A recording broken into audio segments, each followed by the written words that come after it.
Great. Thanks, everyone, for the applause. I feel good about that. So Dan and I are giving a talk today on ultrasound. Our topic is the rush exam, so it's a rapid ultrasound for shock and hypotension. So a little bit about us. Dan and I both work as physicians at the University of Vermont. We are in the emergency department, and this is a picture of our building here. We're coming from the northeast corner of the United States, so a quick 15-hour flight to Tokyo, and then pop up here. This is kind of the holy trinity of Vermont. We have some colors on the trees, wooden covered bridges, and maple syrup, which I think we actually make some in Hokkaido here as well. This is a view here from Camel's Hump, looking over Lake Champlain, which is right outside of Burlington. And here's a little bit about me.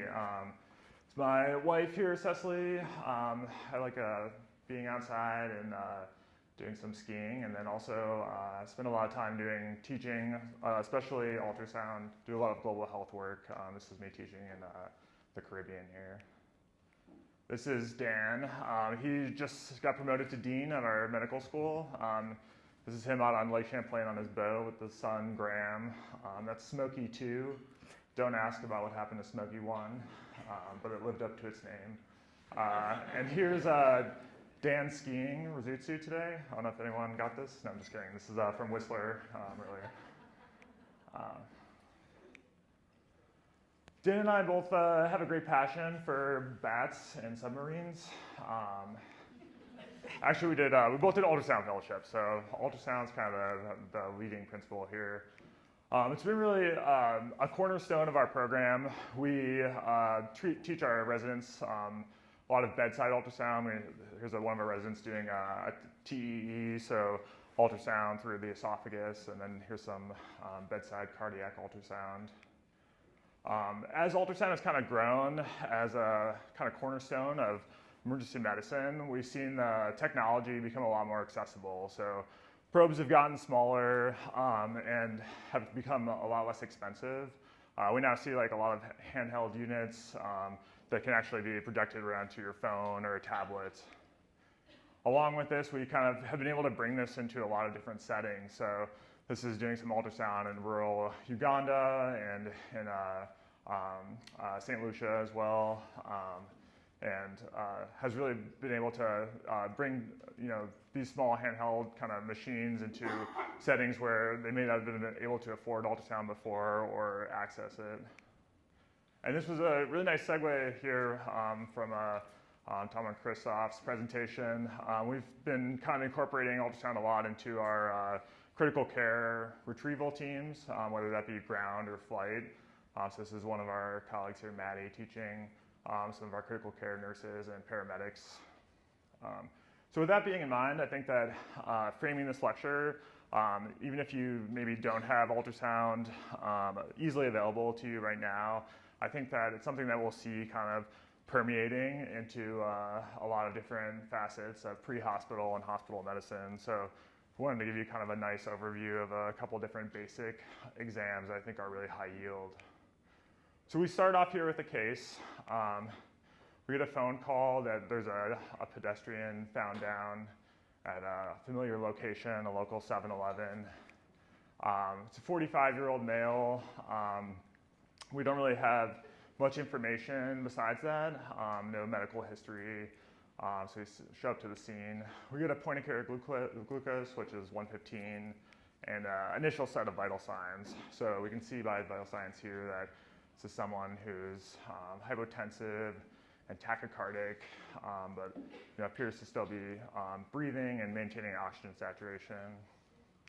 This is usually the vital signs I have when I stand up coming out of the onsen. So this is someone that actually looks a little bit worse than me.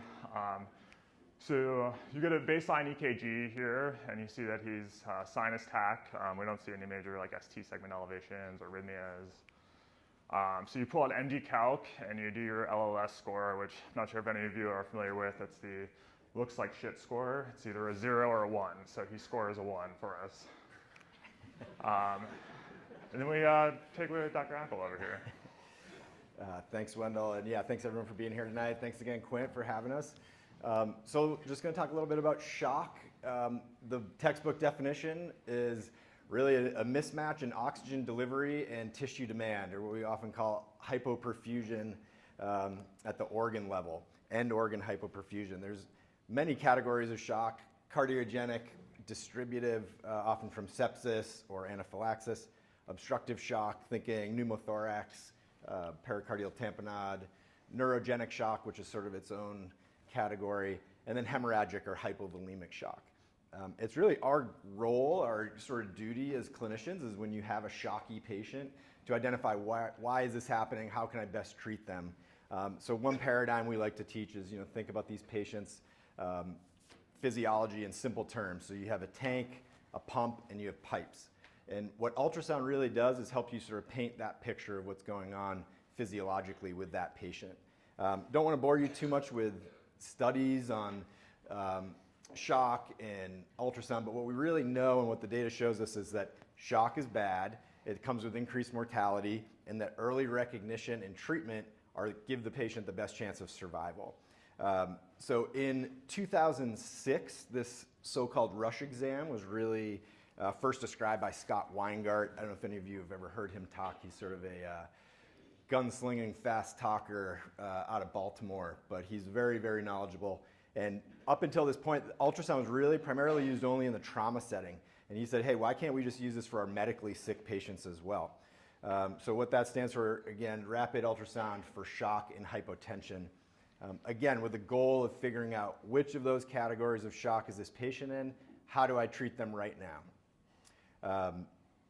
Shortly after this study came out describing the rush exam, there was a so-called systematic review and meta-analysis.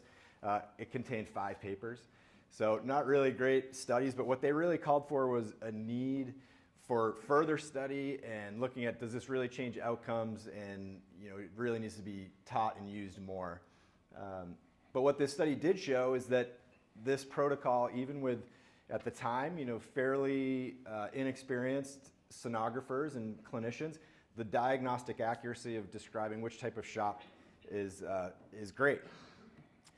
The first randomized controlled trial describing this was called the Shock-ED trial out of South Africa. It was over about 5 to 6 years, and they again randomized medically shocky patients to either the ultrasound group or the non-ultrasound group. There's a lot of limitations to this study, mainly I think the exclusion criteria, and it didn't really show a difference in mortality, but what it did show was a much higher diagnostic accuracy in the POCUS group. And one of the other big takeaways I think to take from this is that if you're really unclear why this patient is shocky, consider sepsis, consider ordering your blood cultures and giving a dose of antibiotics if it's still really unclear to you. That being said, I think it's somewhat unfair to try to assign an outcome measure to a diagnostic study. That's not something that really is often done, but again, the authors address the need for further study. So what is this protocol? What is the rush exam? There's really 5 points of interest that we're looking at. And the mnemonic, if you're a mnemonics person to remember, is HIMAP. And what that stands for is heart, inferior vena cava, Morrison's pouch, looking for free intraperitoneal fluid, the aorta, looking for dissection or aneurysm rupture, and then the lungs for potential pneumothorax. We ran into our friend Quint at the onsen yesterday. He was kind enough to let us use his photo here. So thank you, Quint. Great. So with any diagnostic imaging, I think it's important to kind of have a starting point. So for me, when I do a rush exam, I like to start with the IVC. So the IVC you can find here. It's just underneath the xiphoid process. And a quick kind of overview before we get into some of these slides here. Whenever we have an ultrasound probe that we use, there's an indicator marker on the side, which kind of helps you get oriented on the screen. And then when you look at an ultrasound picture, the superficial part of the picture is higher on the screen, and the deeper aspect is lower down. The indicator markers on the screen, usually either on the right or left side, depending on which mode you're in, but that is just pointing to the direction of the indicators in. When we describe things using ultrasound, often we describe how the ultrasound beams, the echo, enhances the image. So when something like fluid, we see that's much darker, we call it like hypoechoic or anechoic. Something that's light and brighter on the image, often like bone or fat, we call that hyperechoic. And then usually organs, we'll say that's mixed echogenicity. So you might hear some terms like that we use. So the IVC falls just to the left of the aorta. So when we're looking for the IVC, we kind of start right underneath the xiphoid process and just left of the aorta. What we see here is we look through the liver, which is kind of the first superficial structure that we see. The markers we want to make sure that we're seeing when we're looking at the IVC to distinguish it from the aorta are the portal veins and the right atrium, which you see marked here on the screen. So the portal vein comes from the liver into the IVC, and the IVC goes into the right atrium of the heart. So this is an example of a normal IVC. So I think that whenever I'm looking at the IVC, it's really helpful for me in its extremes. So I think only like when I see a really enlarged IVC or a really collapsible IVC, that kind of points me in one direction or another.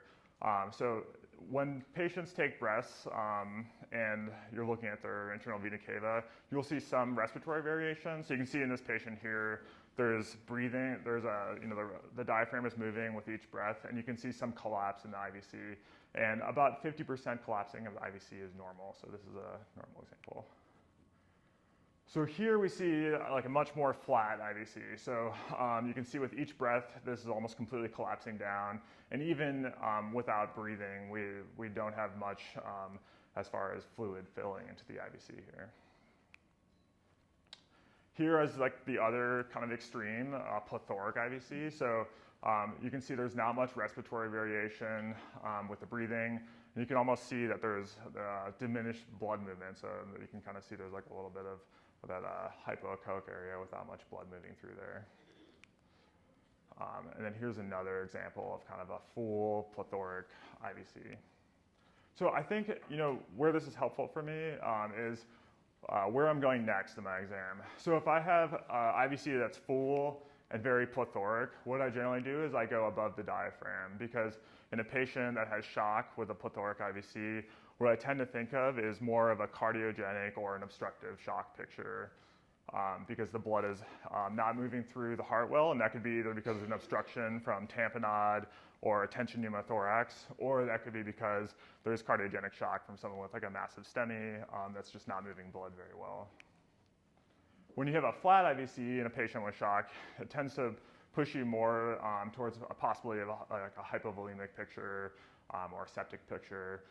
So I tend to go below the diaphragm to look to see if there's free fluid. So I kind of feel like the IVC is a little bit of a roadmap for me for my next steps. One caveat with IVC is that it's very useful in patients that are breathing spontaneously.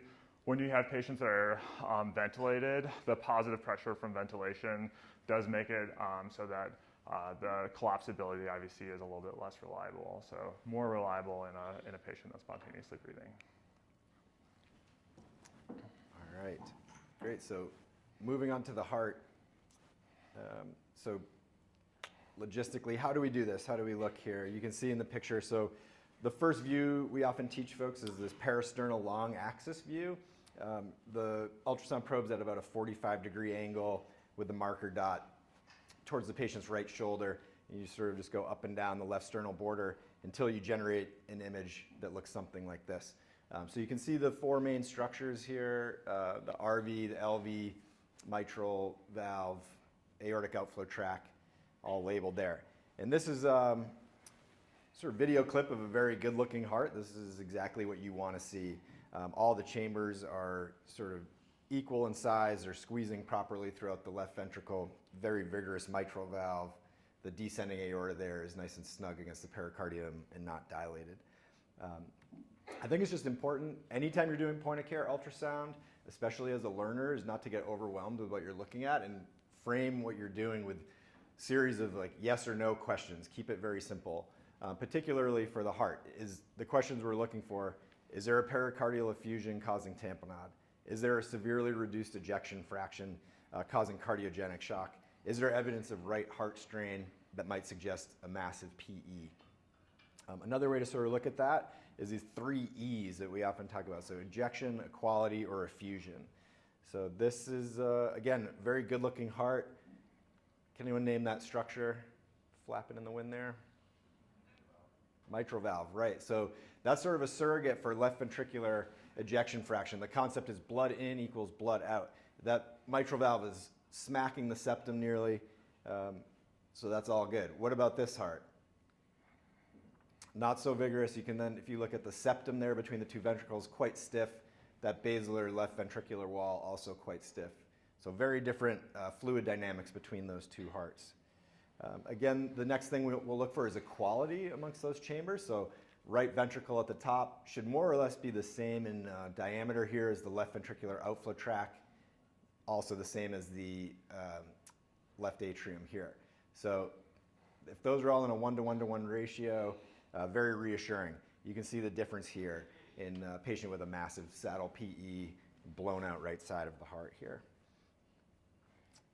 The last one is we're looking for effusion. Is there fluid in that pericardial sac that might be impeding filling of the right side?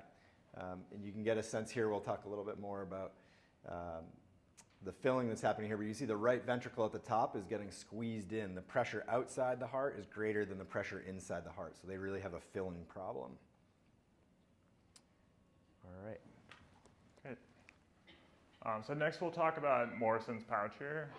So when we think about Morrison's pouch, what that really is that's the right upper quadrant view in the abdomen. So this is our most sensitive area to look for free fluid in the abdomen. So, trauma, #1 killer of people under 45 years old. So, early recognition of that, bleeding or hypovolemic shock from trauma is like really important for addressing the underlying cause. The Morrison's pouches are kind of first step to looking in a FAST exam, so looking throughout the abdomen for free fluid. And we're just going to focus on that right upper quadrant here, but very sensitive and specific for identifying free fluid within the abdomen. The one area kind of falls short is that retroperitoneal area. So you can, if you have a retroperitoneal hematoma, which was mentioned earlier, you won't identify that with the right upper quadrant view. So you only need about 100 cc's of blood in the abdomen to identify the free fluid on the right upper quadrant. So Morrison's pouch is a potential space. So in a normal patient, you won't actually see the pouch open up. So here's a picture of that right upper quadrant view with a probe marker to the patient's head. So you can see you're looking through the liver, and you want to also identify the kidney. So the space in between the liver and the kidney here is Morrison's pouch, the hepatorenal flexure right there. So here's an example of a normal right upper quadrant view. So you can see there's just that thin kind of white line there. That's just the capsule of the kidney and the spleen interfacing. Here's an example of kind of really early signs of free fluid in the right upper quadrant. So just a thin stripe of fluid kind of opening up that potential space that you can see between the kidney and the liver. And as people bleed more into the abdomen, you'll see more fluid kind of fill into that space and circle around the actual liver itself. So here's a really quite positive example of a right upper quadrant view. And then here's one more example. So we're kind of the tip, very bottom tip of the liver there, interfacing with the kidney with free fluid. So this exam is really dependent on patient positioning. So if you think of anything that involves identifying free fluid in the abdomen, especially when you're looking in the right upper quadrant, if you have a patient that's sitting up or in a bed that's kind of propped up, or you're ultrasounding someone in a hallway or a bed that's not normally used as a bed, this exam is not sensitive if you're having a patient that's not laying down. So you really want to make sure the patient is on their back and when you look in the right upper quadrant to identify free fluid. And for that, you can also kind of upgrade your exam a little bit by putting the head of the bed down, or taking off in your plane and bringing the patient up, which brings the fluid back into that right upper quadrant pouch there. So that's another way to kind of like upgrade and make your exam a little bit more sensitive.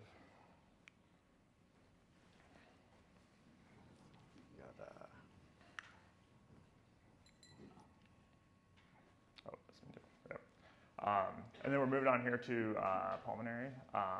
So a quick overview here for identifying lung sliding. So when we look in the thorax for lung sliding, the main question we have is looking for pneumothorax or no pneumothorax. So in a patient with shock that may have had blunt trauma to the thorax, we worry about it like a tension pneumothorax causing an obstructive shock picture.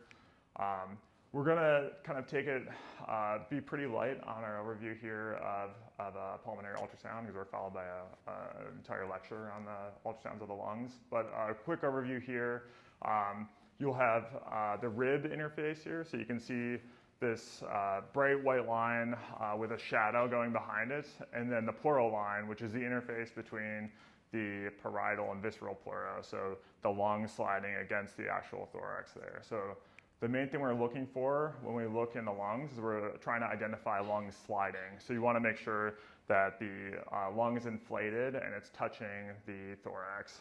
So here we can see an example of that sliding back and forth, that motion of the lung moving.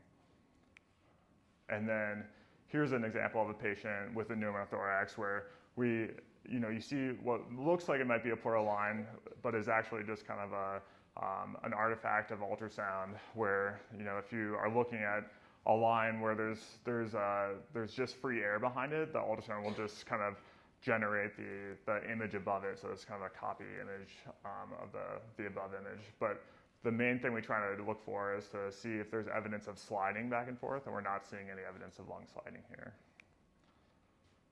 And here is something called a lung point. So this is very specific for identifying pneumothorax. So you have an area of free air where there is no lung sliding, and then you can see the lung come in and kind of obstruct the area of free air. So you'll see this when you can identify the actual point where the lung is interfacing with the thorax. But this is not always very sensitive for identifying pneumothorax because if you have a complete pneumothorax where none of the lung is touching the actual wall of the thorax, you'll never actually find a lung point. But if you do, it's a very sensitive and specific thing.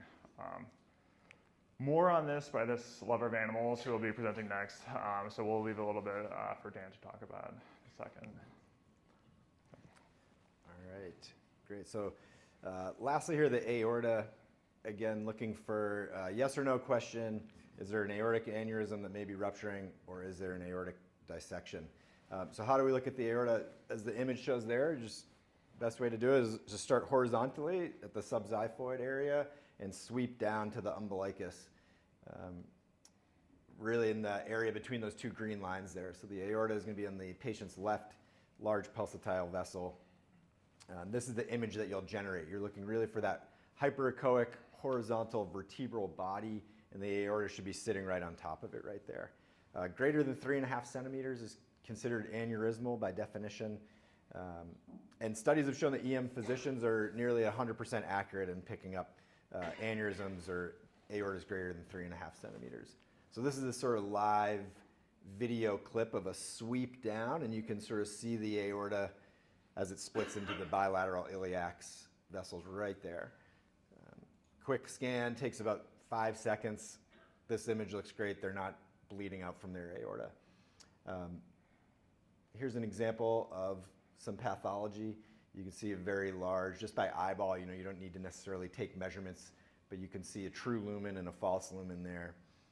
Here's another example. You just want to be wary when you're looking. If you do see a circular hypoechoic vascular structure, make sure you sort of scan out and look for another lumen, because you could get falsely duped into saying, oh, that aorta right there measures normally, that's only 2 centimeters, but in reality, this bigger circle out here is the false lumen, the clotting blood that may be developing over time. Here's a live video with color flow Doppler sort of beyond. Color flow is just one click of the button on the machine, but you get a sense here of how rapidly these patients are bleeding out.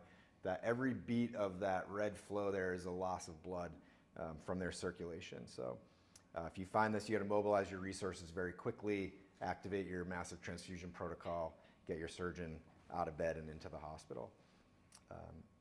Quickly, Other pathology we're looking for here is aortic dissection. And I will just say patients that rupture AAAs often aren't complaining of belly pain. It's something like, oh, I passed out, I got lightheaded. So anyone who's over the age of 65, history of hypertension, smoking, that's syncopized, I would recommend just quickly looking at their aorta. You might be surprised. Dissection, on the other hand, will be quite, typically pain tearing into their back. You can see the dissection flap here fairly clearly.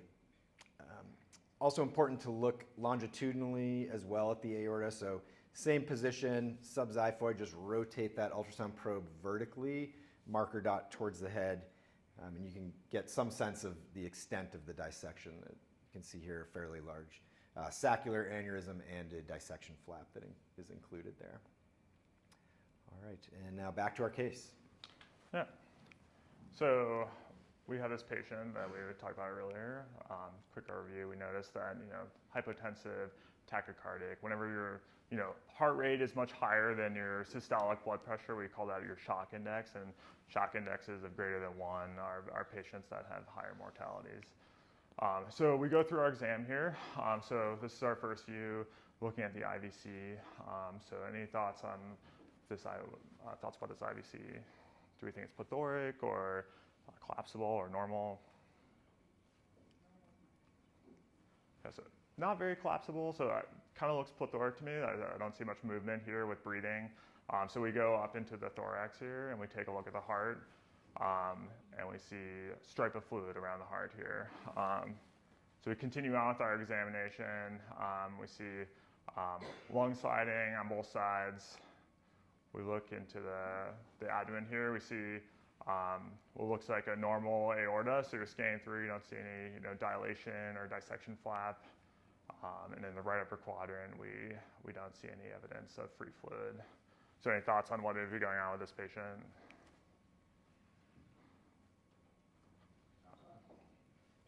Yeah, tamponade. So yeah, so we got a plethoric aorta, a pericardial effusion, and a patient with shock and hypertension. So you've identified something that's a treatable underlying condition, a pericardiocentesis or pulling fluid off of that pericardial sac and kind of restore hemodynamics, and giving some fluids to this patient can be really helpful. So some take-home points here. So I think a lot of information that we covered, but utilizing ultrasound early in patients with hypertension can give you a lot of information and kind of direct your resuscitation.